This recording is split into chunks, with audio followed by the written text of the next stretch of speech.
Hello friend, পরীক্ষা বলে সকলকে স্বাগত। আমি অনুপম। যারা চ্যানেলটা এখনো সাবস্ক্রাইব করেনি তারা অবশ্যই চ্যানেলটাকে সাবস্ক্রাইব করবে। এবং চলো আজকে আমরা আরো কিছু প্রবলেম নিয়ে এসে সেই প্রবলেমগুলো সলভ করে নেওয়া যায়। তাহলে প্রবলেম নাম্বার 1 এ কি আছে? 3a = 5b এবং 4b = 6c হয়, তবে a is to c এর মান কত? তাহলে a is to c = a by b into b by c লিখতে পারি আমরা। তাহলে a by b আছে, a by b দেওয়া আছে কত? a by b = দেওয়া আছে 5/3 আর b by c = দেওয়া আছে 6/4। ওকে, তাহলে এটা 5/3 6/4 2 2, তাহলে 5/2। তাহলে a is to c কত হলো? 5:2 হয়ে গেল। এক নম্বর প্রবলেম সলভ হয়ে গেল আমাদের। এটা কি করলাম যে 3a = 3b, তাহলে a by b টা আমি এখান থেকে বের করে নিলাম আর b by c টা ওই ইয়ে থেকে বের করলাম, দুটো বের করলাম। তাহলে a is to c টাকে আমি a by b b by c লিখতে পারি। তাহলে b b কেটে যাবে, তাহলে এই মান দুটো এখানে বসিয়ে দিয়ে আমরা অ্যানসারটা পেয়ে গেলাম। চলো এবার নেক্সট প্রবলেমে চলে যাও, প্রবলেম নাম্বার 2 তে। তাহলে আমরা কি বলছি যে a is to b, 2 নম্বর প্রবলেমটা, a is to b = বলেছে 3:4 আর b is to c = বলেছে 3:4। তাহলে 9:12:16 এটা হচ্ছে a is to b is to c। তো এটা আমরা করলাম কিভাবে? যে আমরা যেটা রুল আছে, প্রথমে ফার্স্ট a এর জন্য 3 × 3 ক্রস 3 × 3 গুণ করব, তারপর ক্রস মাল্টিপ্লিকেশন করব, 3 × 4 = 12, দেন সোজা 4 × 4 = 16। তাহলে আমরা এটা পেয়ে গেলাম, a is to b is to c পেয়ে গেলাম। এবার বলছে তাহলে এটা কত হলো? আমাদের বের করতে বলছে a এর অংশ। তাহলে a এর অংশ কত হবে? 9/37। a এর অংশ 9/37 ইনটু 370 10 90। তাহলে a কত টাকা পাবে? a হচ্ছে 90 টাকা পাবে। ওকে, আমরা এটা কিভাবে করি যে এটা হচ্ছে যদি দুটো থাকে, তাহলে যেমন এখানে আছে 3:4 আর 3:4, তাহলে ফার্স্টে a এর জন্য আমরা কি করব? a এর জন্য আমরা করব 3 × 3 মানে এই দুটোকে গুণ করব a এর জন্য, তারপর ক্রস গুণ করব কার জন্য? b এর জন্য 4 × 3 আর c এর জন্য সোজাসুজি। এটা মনে রাখবে এটা সলভ করা। তাহলে এটা 16 হলো, এটা 12 হলো, এটা 9 হলো। এইভাবে আমি এই অনুপাতটা পেয়ে গেলাম এখানে।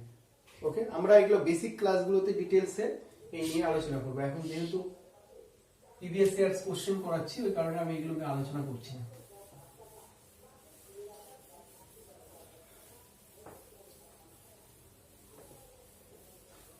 চলো প্রবলেম নাম্বার 3। প্রবলেম নাম্বার 3 তে কি আছে? যদি কোনো ক্লাসের বালক প্রতি বালিকার অনুপাত b হয়, তাহলে এখানে কি হবে? যে বালকটা উপরে থাকবে, বালিকা নিচে থাকবে। যদি b হয় তাহলে বালিকা প্রতি বালক g হয়। তাহলে আমরা একটা एग्जांपल নিয়ে নিব। ধরি কোন ক্লাসের বালকের সংখ্যা, একটা ক্লাস, সেই ক্লাসের বালক হচ্ছে কতজন?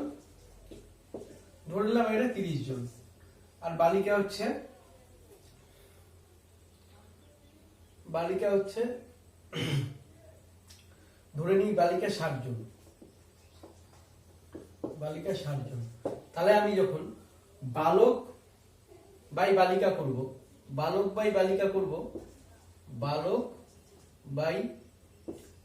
করব, তখন কি হচ্ছে? 30/60 হচ্ছে, মানে মানটা হয়ে যাচ্ছে হাফ। আবার যখন বালিকা বাই বালক করব,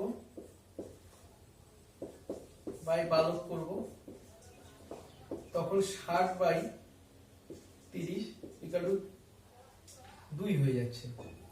এখন বলছে যে ওখানে তবে 3 ইন্টু বি প্লাস জি হয়,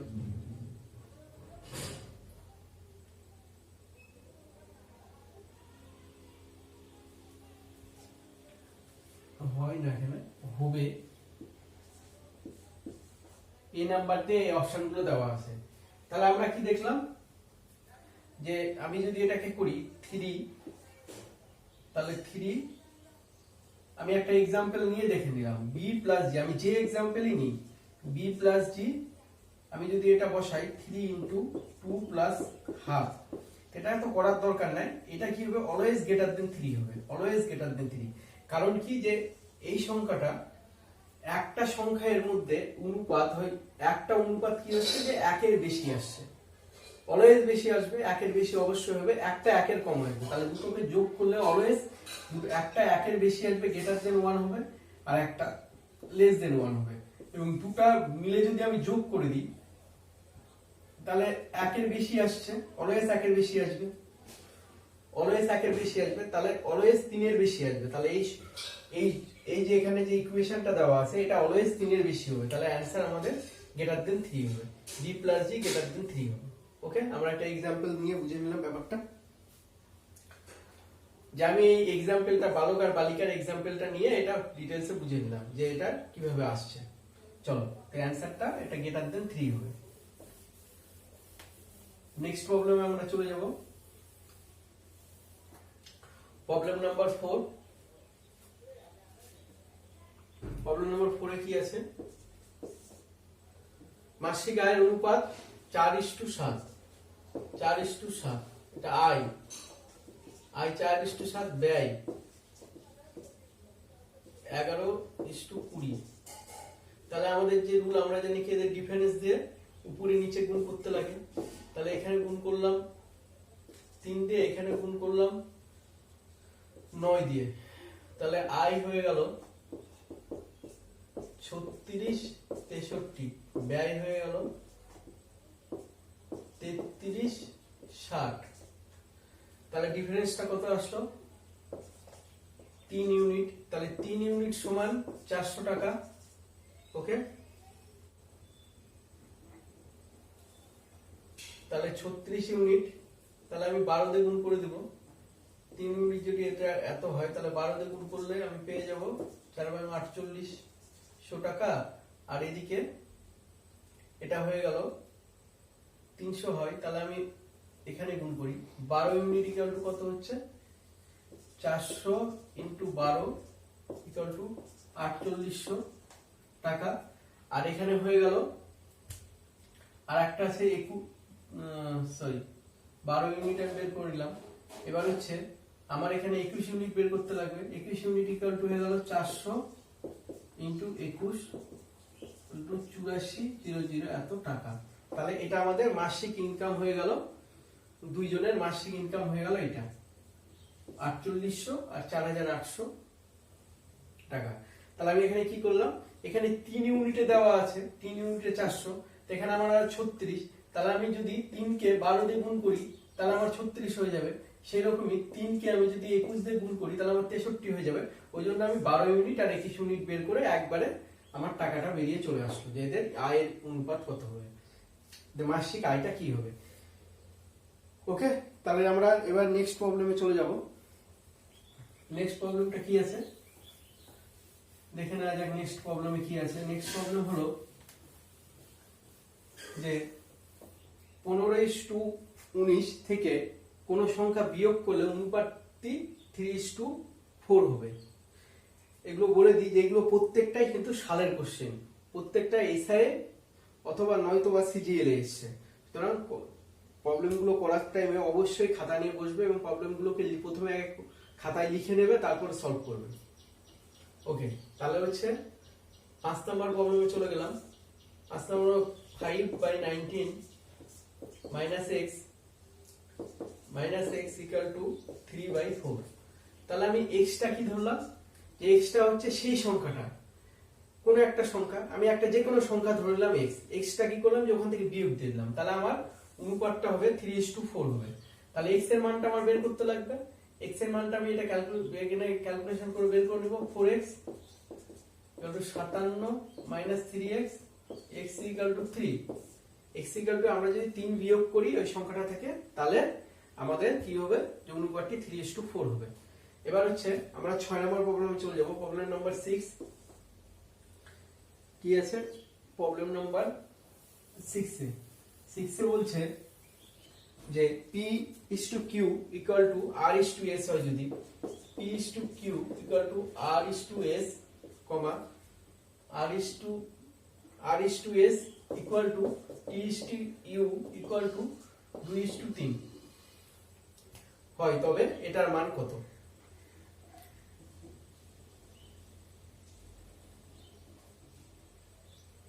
ওকে, তাহলে P/Q = 2/3, R/S = 2/3, T/U = 2/3। ওকে, এগুলো সব = K ধরে নিলাম। এটা যদি K ধরি, তাহলে কি হচ্ছে, যে P/2 = Q/3 = R/2 = S/3 = T/2 = U/3 = K। ওকে,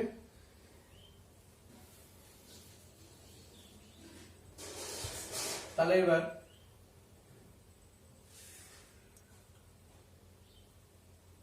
P এর মান P = 2K, Q = 3K, R = 2K, S = 3K, T = 2K, U = 3K।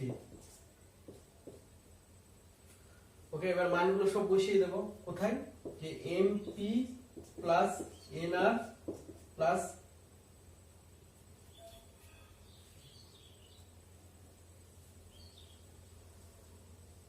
OT by MQ + NS OU। আচ্ছা, তাহলে P এর মান কত? 2K, M + N into R এর মান কত? 2K প্লাস O এর মান কত? T এর মান কত? 2K।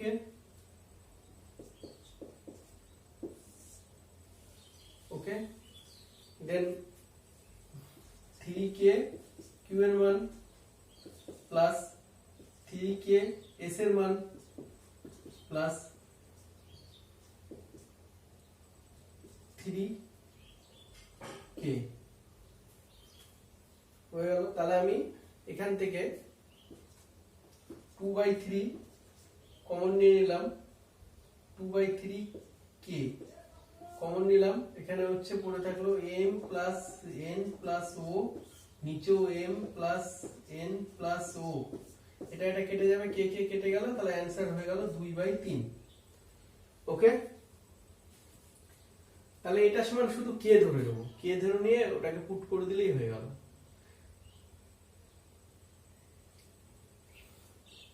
ওকে, এটা দেখে দেখেও করা যায়, কিন্তু আমি যেহেতু ফার্স্ট বার করাচ্ছি এই জন্য এগুলোকে লিখে লিখে করছি, এগুলো দেখেও করা যায়। চলো নেক্সট প্রবলেমের দিকে যাচ্ছি।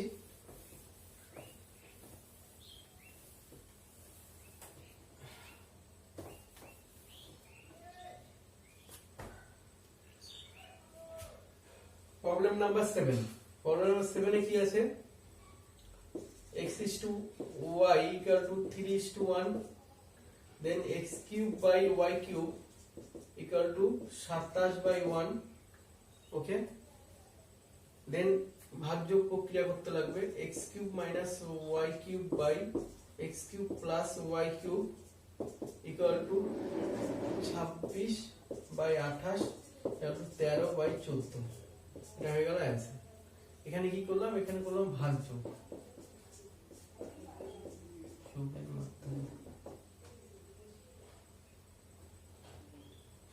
এখানে ভাগযোগ করা হলো। ওকে, তাহলে কি করলাম? প্রথমে প্রথমে সংখ্যাটাকে লিখে নিলাম x is to এখানে কি করলাম যে এটাকে কিউব করলাম x cube by y cube করে নিলাম, তাহলে এই পাশে 27 বাই 1 হলো, 27 কিউব করলাম, 27 বাই 1 হলো, এই যে এখানে করেছি কিউব, তারপরে কি করলাম তো ভাগযোগ প্রক্রিয়া করে দিলাম, তাহলে আমার অ্যানসারটা চলে এলো। আচ্ছা চলো পরের প্রবলেমে আমরা যাব, প্রবলেম নাম্বার 8। তো আমাদের 8 নম্বর প্রবলেমটা হলো number 8 10% of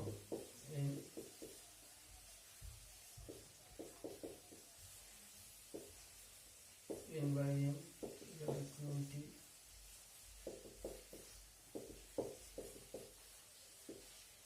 n is to n then n is to n equal to 1:2। এটা হয়ে গেল এর অ্যান্সার।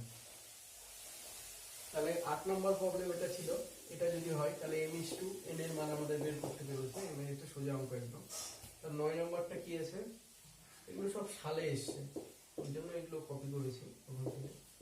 2.05 সালে সব এসছে, সোজা অঙ্কই অনেক টাইমে দিয়ে দেয় সালে, সোজা অঙ্কগুলোই দিয়েছে 2 to the power 1 equal to 2। তাহলে হচ্ছে এটা 10 নম্বর প্রবলেমটা। 10 নম্বর প্রবলেমটা কি আছে দেখি। 10 নম্বর problem number 10, m is to n equal to 2 is to 3 is to 2, then m by n equal to 3 by 2, 4 into 4, নিচে আছে 5 into 5 by 10, 4m 5m, এবার হচ্ছে 4m যোগ প্রক্রিয়া করে দেবো, 5m 4n minus 5m 10 12 plus 10 12 minus 10 22 by 2 11। তাহলে এটার মান কত হয়ে গেল 11। ওকে, তাহলে এটা m by n এর মান, এখান থেকে m টাকে কমন নিয়ে কিভাবে করা যায়, আরেকভাবে করা যায়, চলো ওটা দেখে না যাক কিভাবে আরেকভাবে করা যায়। আমি যদি 4m plus 5n লিখি বাই 4m minus 5n লিখি, তাহলে এখান থেকে n কমন নিয়ে নিলাম, 4m by n plus 5 by n common নিলাম, 4m by n minus 5 equal to 4 into 3 by 2 plus 5, 4 into 3 by 2 minus 5 2 2। তাহলে হচ্ছে উপরে কত হলো 6 plus 5, নিচে হয়ে গেল 6 minus 5, এর উপরে 11 by 1 সমান 11। ওকে, এইভাবে করা যেতে পারে এটাকে সলভ, যেভাবে খুশি তোমাদের যেভাবে খুশি সেভাবে করবে। চলো,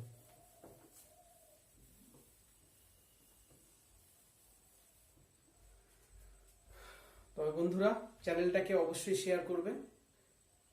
ধন্যবাদ।